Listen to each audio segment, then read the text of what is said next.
4절에 보니까 보아스가 밭에 왔어요.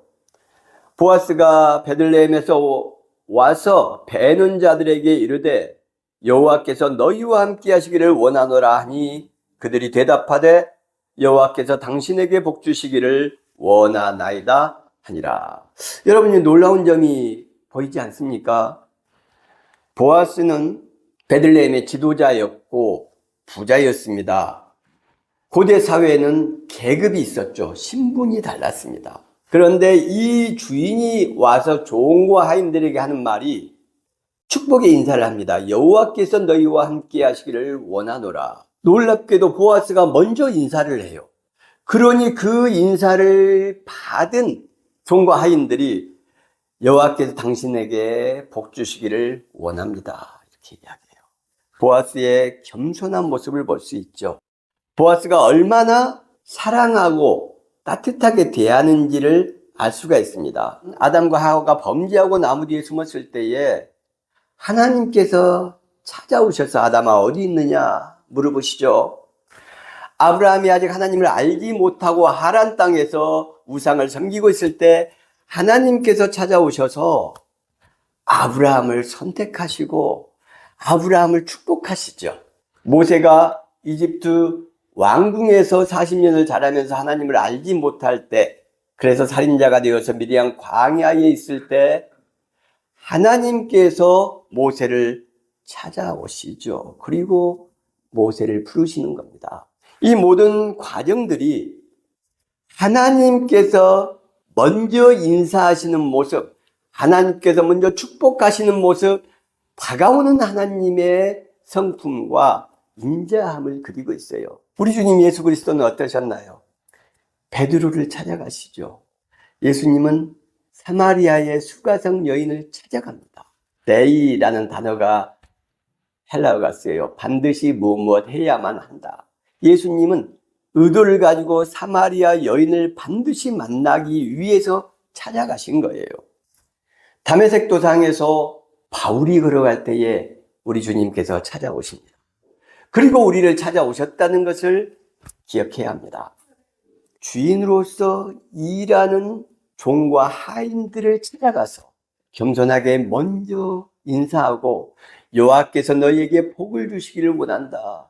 여호와께서 너희와 함께 하시기를 원한다 라고 인사하는 이 보아스의 모습에서 하나님의 사랑의 그림자를 보고 우리 주님 예수 그리스도의 삶의 흔적들이 보인다고 생각을 합니다. 보아스가 베는 자들을 거느린 사환에게 이르되 이는 누구의 소녀냐 하니, 보아스가 첫 마디로 꺼낸 것은 일하는 사람들에게 인사하고 축복의 메시지를 전하는 거였어요. 그리고 나서 첫 질문이 등장합니다. 근데 그 첫 질문이 이 소녀가 누구의 소녀냐? 추수 현장에 왔어요. 주인이 종들에게 가장 궁금한 것은 작황이 어떠냐? 수확량이 좀 나오냐? 훌륭한 인품을 가진 주인이라면 필요한 건 없냐? 뭐 어려운 문제는 없냐? 무엇을 내가 도와줄 것이 있느냐? 이런 정도가 되겠죠.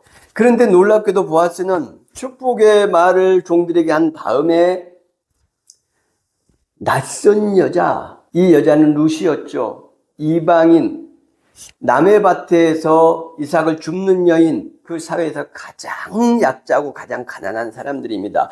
그런데 그 사람에게 관심을 기울이고 저 낯선 소녀가 누구냐 묻는 거예요. 보아스가 얼마나 약자와 소외받는 사람들을 향한 관심과 애정과 배려함이 있었는지를 이 첫 번째 질문을 통해서 알 수가 있고 보아스의 인성과 사람됨이 어떠한지를 명확하게 이야기하는 대목이라고 볼 수 있습니다. 방금 보아스가 종들에게 인사할 때 4절이죠. 그 인사말이 뭐였습니까? 여호와께서 너희와 함께 하시기를 원하노라 이거였죠. 여기서 너희와 함께 하시기를 원하노라 이 단어가 한 단어예요. 그 단어가 임이라는 단어입니다. 히브리어로. 이 임은 곁에 함께 이런 뜻이에요. 헬라어의 곁에 함께 파라클레토스, 옆에 계시는 분, 그때 보이사를 파라클레토스라고 했죠. 그 파라가 곁에, 옆에 이런 뜻입니다. 그런데 바로 이 임이 곁에, 옆에 전치사예요. 그런 뜻을 가진, 그러니까 관계성을 가진 전치사가 바로 이 사용된 임이란 단어입니다. 이것은 구약 성경에서 1000번 이상 등장하는 굉장히 중요한 단어예요. 이 임은 세 가지 특별한 의미를 가지고 있습니다. 그 첫 번째가 뭐냐면, 같은 공동체의 기쁨과 슬픔과 고난과 행복과 불행을 공유하는 경험을 이 임이란 단어를 써요. 그 다음에 두 번째는 그 공동체 안에서 공평한 분배를 할 때 이 임이란 단어를 써요. 공동체도 지도자가 있고 또 계급이 있고 신분이 다르고 지위가 다르죠. 그런데 이 임이란 단어를 쓸 때 분배와 몫을 나누는 기준은 공평하다는 겁니다. 그리고 세 번째 임이 가진 이 의미가 특별한 관계를 이야기할 때 이 임을 씁니다. 하나님이 아브라함과 모세를 찾아오셨을 때 이때의 관계, 하나님이 이스라엘 백성을 찾아오셨을 때의 이 관계를 임으로 표현을 해요. 사람과 사람의 밀접한 관계, 특별한 관계를 이 임으로 표현합니다. 가족과 같이 밀접하고 친밀한 관계를 나타낼 때 사용이 됩니다. 특히 세 가지 특별한 의미들을 가지고 있어요.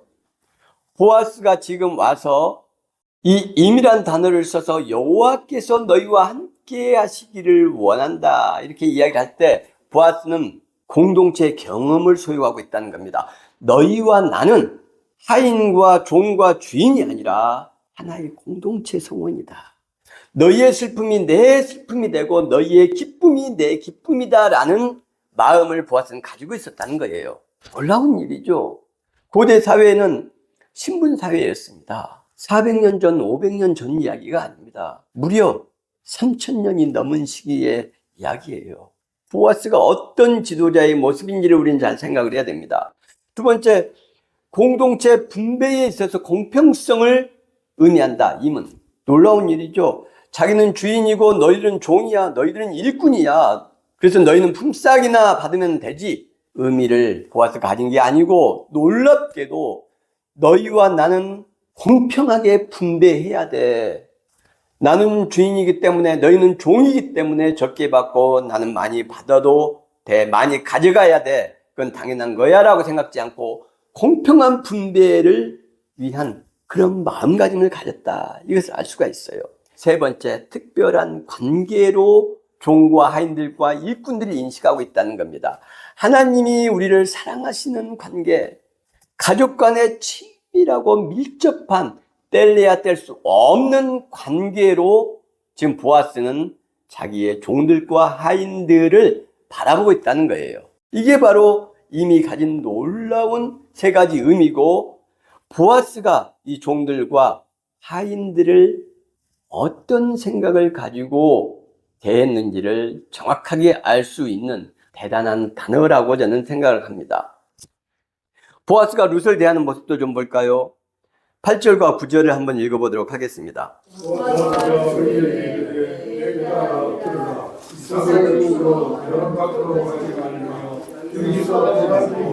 나의 주들과 함께 있으라. 그들이 배는 밭을 보고 그들을 따라 내가 그들에게 먹는 거냐 그들을 건드리지 말라 하였느니라. 우리 나라는 그들에 가서 그들이 그런 것을 마실 수 있으라 하노라. 아멘. 예, 룻을 내 딸아라고 호칭을 하죠. 성경에서 11번 등장하는 이 내 딸아라는 단어는 나오미가 8번을 사용하고 이 보아스가 3번을 사용을 합니다. 전부 룻기에만 나와요. 성경 전체에 11번이 등장을 하는데, 이 딸아라는 말은 정말 놀라운 단어죠. 지금 자기 밭에 낯선 가난한 젊은 이방인이 와서 이삭을 줍고 있어요. 그리고 그 이방인은 모압 여자라는 것, 과부라는 것을 지금 들었습니다. 그런데 보아스가 그 여인에게 가까이 가서 하는 말이 내 딸아, 다른 어떤 이야기를 듣지 않아도 내 딸아 미소를 짓고 친근한 진짜 아빠 같은 마음으로 다가가서 이 두렵고 낯설어 하는 뻘쭘하게 서 있는 이 루세에게 가서 내 딸아 라고 이야기를 할 때 루세의 마음이 얼마나 녹아내렸을까요? 낯선 이방인 과부를 대하는 보아스의 모습을 알 수가 있습니다. 어려운 이웃들과 고통받는 사람을 어떻게 대하는지 보아스를 통해서 네 단계를 발견할 수 있었습니다. 첫 번째, 룻이 너무나 감사해 하면서 왜 저에게 이런 은혜를 베풉니까? 라고 10절에 물어보니까 11절에 보아스가 대답합니다. 내 남편이 죽은 후로 내가 시어머니에게 행한 모든 것과 내 부모와 고국을 떠나 전에 알지 못하던 백성에게로 온 일이 내게 분명히 알려졌다. 이렇게 이야기를 해요. 먼저 보아스는 칭찬을 하고 있습니다.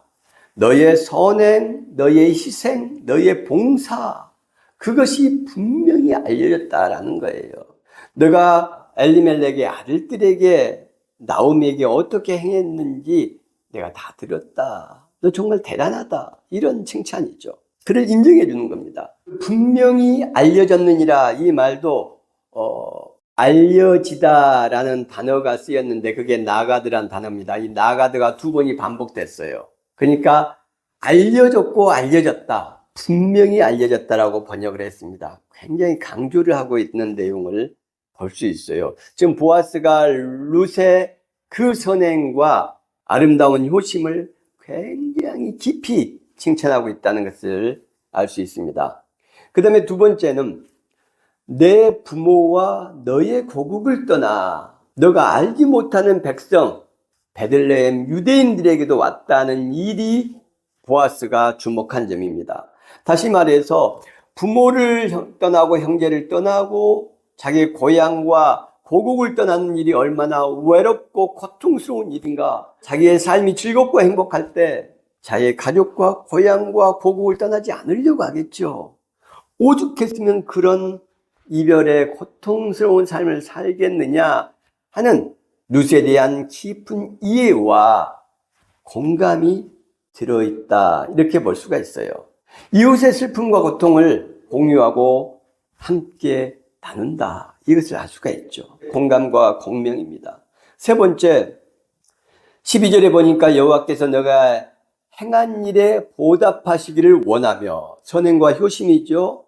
이스라엘의 하나님 여호와께서 그의 날개 아래의 보호를 받으러 온 내게 온전한 상 주시기를 원한다.